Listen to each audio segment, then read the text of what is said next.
Hi and welcome to a gloriously sunny Motorcycles UK. I've just unloaded this van with these two absolute beauties. I'm going to give you a sneak preview of these bikes before they go on the MCUK website.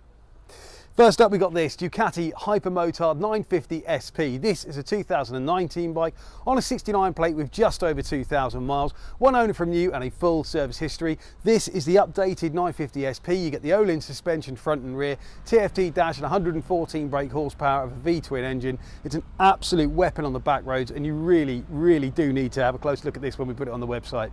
And then there's this. This is an Aprilia Tuono 1100 V4 factory. This is a 2020 bike on a 70 plate with just over 2,500 miles, one owner from new and a full service history. This is the factory version, so you get the TFT dash, you get your Olin suspension on the front and the rear, and of course you've got the carbon fibre Akrapovic silencer. You get cruise control, traction control, race ABS, you name it, this bike's got it. It's basically a naked super bike. It makes 175 horsepower out of its fantastic V4 engine, and it's just amazing.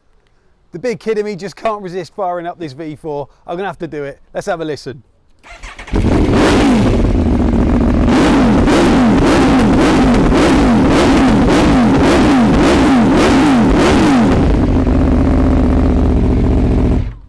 What a soundtrack. So if you're interested in either of these bikes, they'll be on our website from next Friday. Do check them out, and if you're interested, give us a call.